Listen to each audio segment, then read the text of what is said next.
This video follows major twists in the shocking death of Gene Hackman and Betsy Arakawa.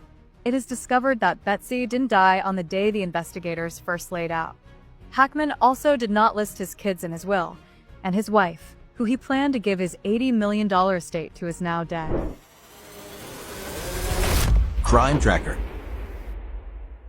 New questions are being asked now, nearly a month after Hollywood legend Gene Hackman and his wife, Betsy Arakawa, were found dead inside their Santa Fe, New Mexico home on February 26, 2025.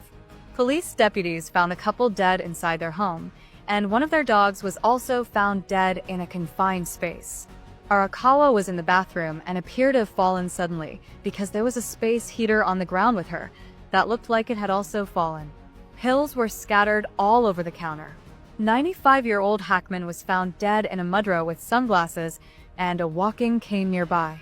From the start of the Santa Fe County Sheriff's investigation, they said there were no signs of foul play, but how they died was a mystery, as well as how long they were dead for. The couple, who were very private, lived in a $3.3 million home in Santa Fe that was secluded and had no security cameras. Eventually, officers discovered that Hackman's pacemaker recorded its last event on February 18th.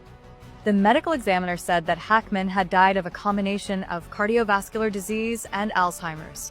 As for Betsy, the medical examiner found that she had a rare but dangerous infectious disease called Hunter virus that is carried by rodents and has similar symptoms initially as the flu.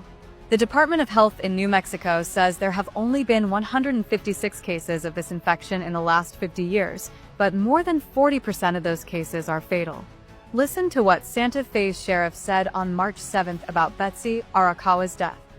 We know from our investigation that on February 9th, 2025, she picked up Zena from Buda Veterinary Hospital. There was a procedure that was done with the dog, which may explain why the dog was in a crate at the residence. Let's move on to February 11th, 2025. Mrs. Arakawa had an email conversation with her massage therapist at about 11:21 a.m. Moving on into the afternoon, Ms. Arakawa was at the Sprouts Farmers Market between 3:30 and 4:15 p.m. Ms. Arakawa was seen on surveillance video at the CVS Pharmacy in Santa Fe from 4:12 to 4:20 p.m. She then stopped at a local pet food store at about 4:54 p.m. Her car was seen on surveillance, and the remote control clicker that is assigned to her and her vehicle was used to enter the subdivision to gain access to the gated community at 5:15 p.m. Numerous emails were unopened on her computer on February 11th. There was no additional outgoing communication from her or known activity after February 11th, 2025. The cell phone information and the cell phone data is pending. We're working with state police to get the information from those phones. The phone data that came back shows that she actually died the next day, a day later than what the police originally reported. It showed that Arakawa made multiple phone calls to a local health clinic on the 12th, seeking care for the disease that would kill her later that day, according to deputies. Newsmen spoke with the head of Cloudberry Health, who revealed that Arakawa spoke about congestion, but didn't mention breathing issues or chest pain. Arakawa had scheduled an appointment for the 12th, but she canceled on the 10th, saying that she needed to care for her husband, Gene Hackman. This would mean that Gene Hackman still spent days inside that house with his wife's dead body in the bathroom. The medical examiner did say that Hackman was in a rough shape, health-wise, after she examined his body. As for the dog, according to report, it didn't die of an infection like Arakawa did, but of lack of food and water. The dog, having recently gone through a procedure, had been confined to a carrier.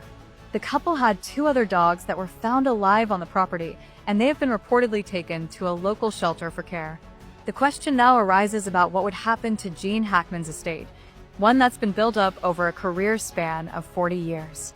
Hackman has 3 adult children from a previous marriage: 65-year-old Christopher, 62-year-old Elizabeth, and 58-year-old Leslie. None of his children are listed as beneficiary in Hackman's will, which was reportedly signed in 2005. Even with the timeline of Arakawa's death 24 hours after, this doesn't change the reality that she died before Hackman, raising the question of who is entitled to this fortune. Hackman did appoint his former attorney as the person who would be in charge of this trust if Arakawa died, but the attorney died in 2019. So, it was passed on to their successor, an attorney named Julia Peters, who is now representing the estate in court. According to Entertainment Weekly, Betsy's will say if Hackman doesn't outlive her by 90 days after her death, the estate should be administered to a charitable trust to achieve purposes beneficial to the community consistent with the charitable preferences and interests expressed by her or Hackman during their lifetimes. The attorney representing the trust did file documents in court listing Hackman's adult children as heirs to the trust. Now we know that Hackman's children were not in touch with their dad regularly in his final days, as he is believed to have been dead for a week until a contractor found him and Betsy in the home. In a statement, his 2 daughters, Elizabeth and Leslie, and his granddaughter, and had said, quote, "It is with great sadness that we announce the passing of our father, Gene Hackman, and his wife, Betsy. He was loved and admired by millions around the world for his brilliant acting career, but to us, he was just dad and grandpa. We will miss him sorely, and we are devastated by the loss." In an interview with the Daily Mail, Hackman's daughter, Leslie, said that she and her dad were close, but she had not spoken to him for a couple of months. Hackman's son, Christopher, hasn't spoken to the press since his father's death, but TMZ reported that he did hire a prominent California trust and estate attorney. There are also questions about whether the public will discover what deputies saw on the day that they discovered Gene Hackman and Betsy Arakawa had died. The attorney for Hackman's trust filed a motion to restrict body cam videos and photographs. The estate was granted a temporary restraining order, limiting the disclosure of pictures and videos showing the couple's bodies and the interior of their home on that day. It also limits the disclosure of autopsy reports or death investigation reports. The trust argues that the Hackmans have a right to their privacy, having placed a lot of value on being out in the public eye in recent years. A hearing has been set for March 31st to dive more into the issue. We will continue to follow the story and bring you updates.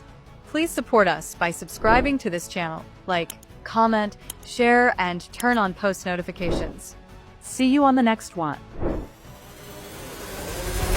Crime Tracker.